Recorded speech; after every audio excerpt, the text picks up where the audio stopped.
Hello, xin chào tất cả mọi người. Chào mừng mọi người đã đến với kênh của mình Viva Rosé. Thì hôm nay mình sẽ hướng dẫn các bạn móc một chiếc túi dây rút đựng đồ trang điểm với họa tiết hoa tulip như thế này. Ok, bây giờ chúng ta sẽ bắt đầu luôn nha. Thì chất liệu đây mình sử dụng đó là len Susan Family 5. Và ở đây thì các bạn cần phải có một cuộn màu xanh ngọc. Còn đối với màu xanh lá và màu trắng thì mỗi màu các bạn cần phải có một ít. Và kim móc đây mình dùng có độ dày đó là 4mm. Thì ở đây mình sẽ móc chập đôi sợi len, và bước đầu đó là các bạn sẽ bước vào và móc phần đáy túi. Và để móc được phần đáy túi, trước hết đó là các bạn cần phải tạo một vòng tròn ma thuật, và cách tạo sẽ là như sau. Đầu tiên đó là các bạn sẽ để hai ngón tay song song với nhau như thế này. Sau các bạn sẽ dùng len quấn quanh hai ngón tay này một vòng. Sau khi mà các bạn đã tạo được một vòng tròn như thế này rồi thì các bạn sẽ lấy vòng tròn này ra khỏi hai ngón tay. Tiếp theo đó là các bạn sẽ đâm kim móc vào vòng tròn này, kéo len qua, và bắt đầu từ đây thì các bạn sẽ móc lên dòng thứ nhất. Và để móc dòng thứ nhất, trước hết đó là các bạn sẽ gầy lên 2 mũi móc xích, sau đó thì đâm kim móc vào vòng tròn này, móc liên tục 15 mũi móc kép cùng một vòng tròn.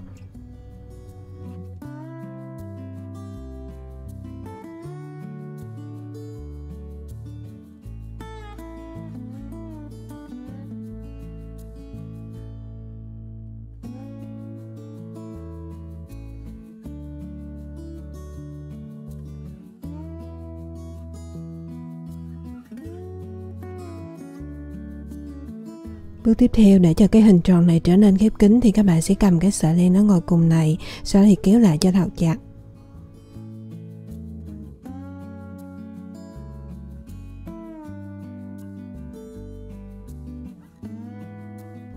Sau đó thì để kết thúc dòng thứ nhất thì các bạn sẽ đâm kim móc vào chân mũi đầu tiên, kéo len qua và móc một mũi dời.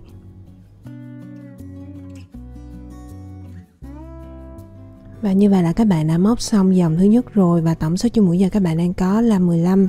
Tiếp tục đó là các bạn sẽ móc lên dòng thứ hai, và để cho cái hình tròn này to dần qua các dòng thì bắt đầu từ dòng thứ hai này trở đi các bạn sẽ tăng mũi cho mình. Và cụ thể công thức tăng mũi sẽ là như sau. Đầu tiên đó là các bạn sẽ móc lên 2 mũi móc xích. Sau đó bắt đầu từ chân mũi đầu tiên các bạn sẽ móc liên tục 2 mũi móc kép cùng một chân, và các bạn sẽ lặp lại công thức tăng mũi như vậy cho đến hết dòng thứ hai. Thì mình sẽ tiếp tục hướng dẫn các bạn nha.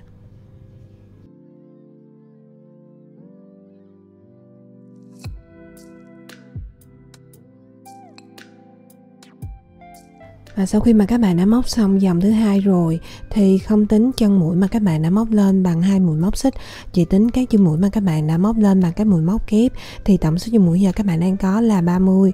Và để kết thúc dòng thứ hai thì các bạn sẽ đâm kim móc vào chân mũi đầu tiên là nằm ở đây, kéo len qua và móc một mũi dời. Tiếp tục đó là các bạn sẽ móc lên dòng thứ ba, và công thức tăng mũi cho dòng thứ ba sẽ là như sau. Đầu tiên đó là các bạn sẽ gầy lên 2 mũi móc xích, sau đó các bạn sẽ chia các chân mũi này ra thành từng cụm, và mỗi cụm là gồm có 2 chân mũi, 1, 2, 1 và 2.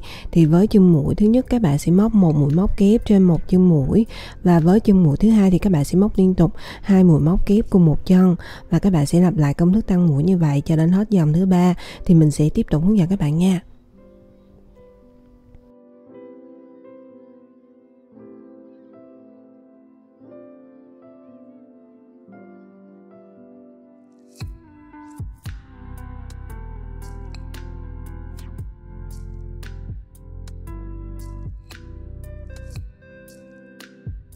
Sau khi mà các bạn đã móc đến hết chân mũi cuối cùng rồi thì các bạn đã móc xong dòng thứ ba, và tổng số chân mũi giờ các bạn đang có là 45. Và để kết thúc dòng thứ ba thì các bạn sẽ đâm kim móc vào chân mũi đầu tiên và móc một mũi dời. Tiếp tục đó là các bạn sẽ móc lên dòng thứ tư, và công thức tăng mũi cho dòng thứ tư sẽ là như sau. Đầu tiên đó là các bạn sẽ gầy lên 2 mũi móc xích, sau đó thì các bạn sẽ chia các chân mũi này ra thành từng cụm, và mỗi cụm là gồm có 3 chân mũi, 1, 2 và 3. 1, 2 và 3. Thì với chân mũi thứ nhất và chân mũi thứ hai thì các bạn sẽ móc mỗi mũi móc kép trên mỗi chân mũi, và với chân mũi thứ ba thì các bạn sẽ móc liên tục 2 mũi móc kép cùng một chân, và các bạn sẽ lặp lại công thức tăng mũi như vậy cho đến hết dòng thứ tư. Thì mình sẽ tiếp tục hướng dẫn các bạn nha.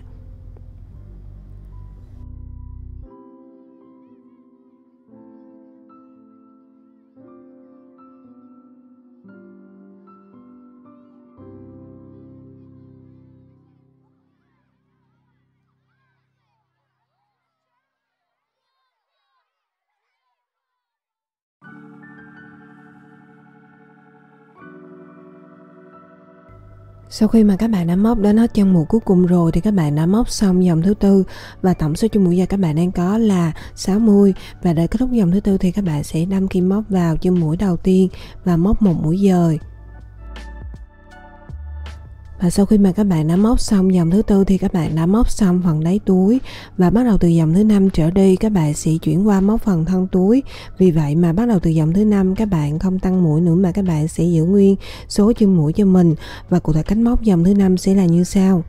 Đầu tiên đó là các bạn sẽ gài lên 2 mũi móc xích, và bắt đầu từ chân mũi thứ nhất này thì các bạn sẽ đâm kim móc vào mỗi một chân mũi và móc lên mỗi một mũi móc kép, và các bạn sẽ lặp lại cái bước như vậy cho đến hết dòng thứ 5.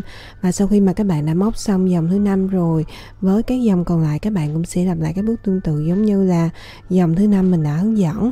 Và tổng số chân mũi sau khi mà các bạn móc xong cho mỗi dòng sẽ luôn được giữ nguyên là 60 chân mũi, và các bạn sẽ lặp lại cái bước như vậy cho đến hết dòng thứ 9 thì mình sẽ tiếp tục hướng dẫn các bạn nha. Sau khi mà các bạn đã móc xong dòng thứ 9 rồi, bước tiếp theo đó là các bạn sẽ kết liên lại bằng cách là móc lên một mũi móc xích, kéo lên ra một đoạn và dùng kéo cắt đi phần đoạn len thường này cho mình.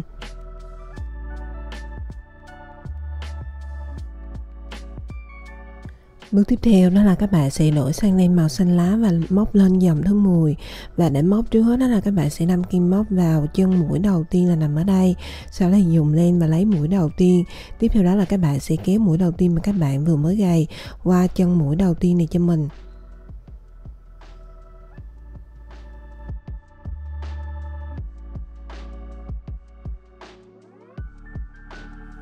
Tiếp theo đó là các bạn sẽ móc lên một mũi giả kép bằng cách là các bạn sẽ móc lên một mũi móc xích, sau đó thì đâm kim móc vào chân mũi đầu tiên và móc lên một mũi móc đơn.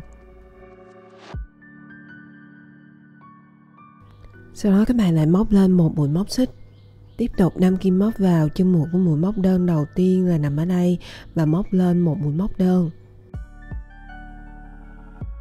Như vậy là các bạn đã có được một mũi giả kép như thế này rồi. Bước tiếp theo các bạn sẽ gài lên 2 mũi móc xích, sau đó thì đâm kim móc vào chân mũi đầu tiên và móc lên một mũi móc kép. Như vậy là các bạn đã có được cùm lá thứ nhất rồi. Tiếp theo đó là các bạn sẽ móc cùm lá thứ hai bằng cách là bỏ qua hai chân mũi, đó là chân mũi thứ hai và chân mũi thứ ba. Đâm kim móc vào chân mũi thứ tư này, móc liên tục 2 mũi móc kép cùng một chân, và khoảng cách giữa mỗi mũi móc kép với nhau đó là 2 mũi móc xích.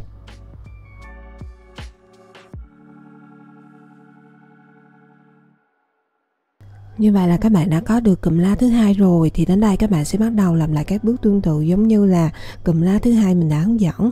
Đó là đầu tiên các bạn sẽ bỏ qua hai chân mũi, đâm kim móc vào chân mũi kế tiếp, móc liên tục 2 mũi móc kép cùng một chân, và khoảng cách giữa mỗi mũi móc kép với nhau đó là 2 mũi móc xích.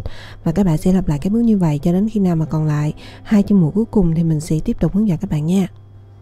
Sau khi mà các bạn đã móc dòng thứ 10 và còn lại hai chân mũi cuối cùng như đây rồi, thì bước tiếp theo đó là các bạn sẽ bỏ qua hai chân mũi cuối cùng này, sau đó thì đâm kim móc vào chân mũi đầu tiên, kéo len qua và móc một mũi dời. Tiếp theo đó là các bạn sẽ kết len lại cho mình. Tiếp theo đó là các bạn sẽ đổi sang len màu trắng và móc lên dòng thứ 11. Và ở dòng thứ 11 này các bạn sẽ móc hoa tulip, và cụ thể cách móc sẽ là như sau. Đầu tiên đó là các bạn sẽ đâm kim móc vào phần lỗ của cụm lá đầu tiên, sau đó dùng len và lấy mũi đầu tiên. Tiếp theo đó là các bạn sẽ kéo mũi đầu tiên mà các bạn vừa mới gài qua phần lỗ đầu tiên này cho mình.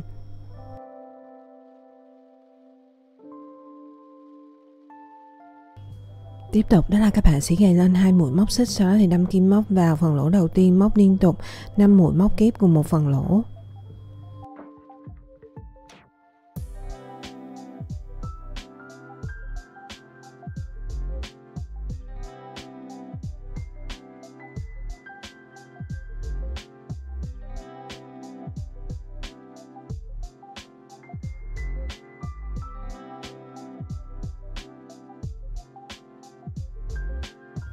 Tiếp theo đó là các bạn sẽ lấy kim móc ra khỏi chân mũi của mũi móc kép thứ 5, đâm kim móc vào chân mũi của mũi móc kép thứ nhất, sau đó thì kéo chân mũi của mũi móc kép thứ 5 này qua chân mũi của mũi móc kép thứ nhất. Như vậy là các bạn đã có được hoa tulip đầu tiên rồi. Bước tiếp theo đó là các bạn sẽ gài lên 3 mũi móc xích, 1, 2 và 3.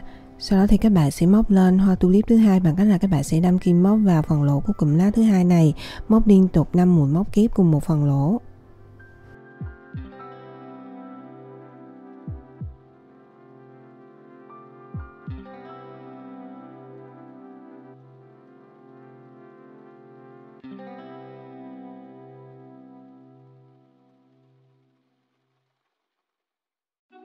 Tiếp theo đó các bạn sẽ lấy kim móc ra khỏi chân 1 của mũi móc kép thứ 5, đâm kim móc vào chân 1 của mũi móc kép thứ nhất, kéo chân 1 của mũi móc kép thứ 5 này qua chân 1 của mũi móc kép thứ nhất. Như vậy là các bạn đã có được hoa tulip thứ 2 rồi. Tiếp tục đó là các bạn sẽ gầy lên 3 mũi móc xích. Thì đến đây các bạn sẽ bắt đầu lặp lại các bước, đó là các bạn sẽ đâm kim móc vào mỗi một phần lỗ của mỗi cụm lá và móc lên mỗi một hoa tulip, và khoảng cách giữa mỗi hoa tulip với nhau đó là 3 mũi móc xích. Và các bạn sẽ lặp lại các bước như vậy cho đến hết cụm lá cuối cùng là nằm ở đây. Thì mình sẽ tiếp tục hướng dẫn các bạn nha. Sau khi mà các bạn đã móc đến hết cụm lá cuối cùng rồi, bước tiếp theo đó là các bạn sẽ gầy lên 3 mũi móc xích. Như vậy là các bạn đã móc xong dòng thứ 11 rồi, và để kết thúc dòng thứ 11 thì các bạn sẽ đâm kim móc vào chân mũi đầu tiên và móc một mũi dời, sau đó thì các bạn sẽ kết lên lại cho mình.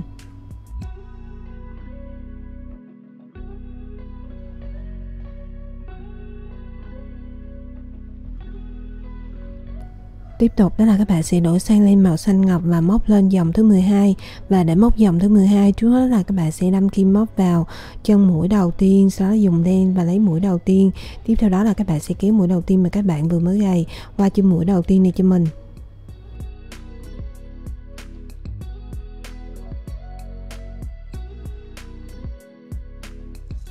Tiếp theo đó các bạn lại gầy lên 2 mũi móc xích, sau đó thì đâm kim móc vào chân mũi đầu tiên và móc lên một mũi móc kép.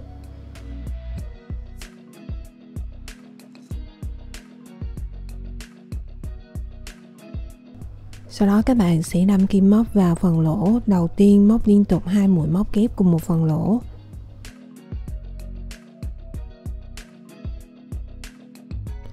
Tiếp tục đó là các bạn sẽ đâm kim móc vào chân mũi của hoa tulip thứ 2 và móc lên một mũi móc kép kế tiếp.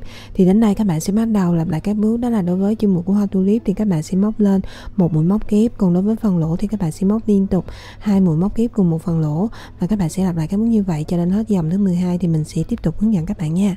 Sau khi mà các bạn đã móc xong dòng thứ 12 rồi thì tổng số chân mũi giờ các bạn đang có là 60, và để kết thúc dòng thứ 12 thì các bạn sẽ đâm kim móc vào chân mũi đầu tiên là nằm ở đây và móc một mũi dời.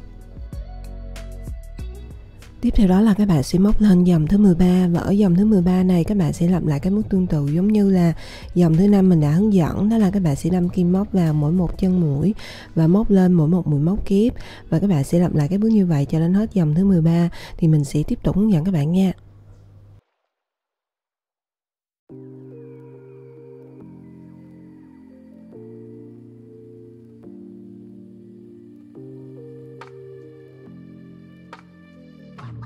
Tiếp tục đó là các bạn sẽ đổi sang len màu trắng và móc lên dòng thứ 14, và cụ thể cách móc sẽ là như sau. Đầu tiên đó là các bạn sẽ đâm kim móc vào chân mũi đầu tiên, dùng len màu trắng và lấy mũi đầu tiên. Sau đó thì các bạn sẽ kéo mũi đầu tiên mà các bạn vừa mới gầy qua chân mũi đầu tiên này cho mình.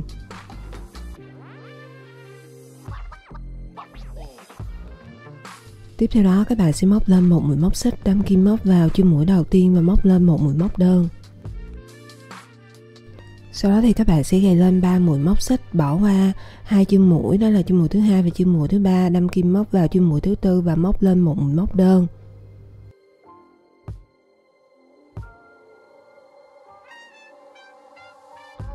Thì đến đây các bạn sẽ bắt đầu lặp lại các bước từ chân mũi thứ 2 cho đến hết chân mũi thứ 4 với các chân mũi còn lại, và các bạn sẽ lặp lại cho đến hết một vòng và quay lại điểm bắt đầu là nằm ở đây thì mình sẽ tiếp tục hướng dẫn các bạn nha. Sau khi mà các bạn đã móc dòng thứ 14 và còn lại 2 chân mũi cuối cùng như này rồi thì bước tiếp theo đó là các bạn sẽ bỏ qua 2 chân mũi cuối cùng này. Thì như vậy là các bạn đã móc xong dòng thứ 14 rồi. Để kết thúc dòng thứ 14 thì các bạn sẽ đâm kim móc vào chân mũi đầu tiên và móc một mũi dời. Sau đó thì các bạn sẽ kết lên lại cho mình.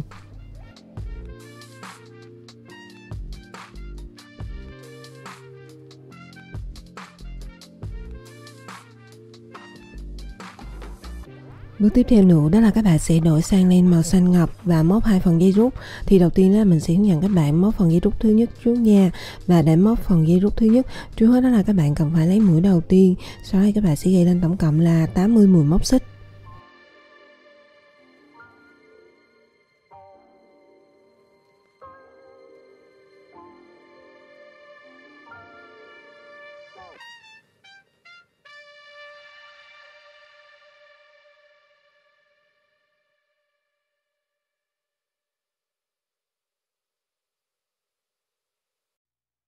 Sau khi mà các bạn đã móc xong phần dây rút thứ nhất rồi, với phần dây rút thứ hai cách móc cũng sẽ tương tự giống như là phần dây rút thứ nhất mình đã hướng dẫn. Và sau khi mà các bạn đã có được hai phần dây rút như thế này rồi, bước tiếp theo đó là các bạn sẽ luồn hai phần dây rút này vào phần túi cho mình. Và đầu tiên trước khi luồn thì các bạn sẽ dùng kim khâu và khâu lại những đoạn len bị thừa vào bên trong của chiếc túi. Sau đó thì các bạn sẽ bắt đầu luồn phần dây rút thứ nhất từ phần lỗ nằm ở chính giữa chân mũi thứ ba và chân mũi thứ tư thuộc dòng thứ 13 là nằm ở đây. Và cụ thể cách luồn sẽ là như sau.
Ok, như vậy là các bạn đã hoàn thành xong một chiếc túi dây rút đựng đồ trang điểm với họa tiết hoa tulip như thế này rồi.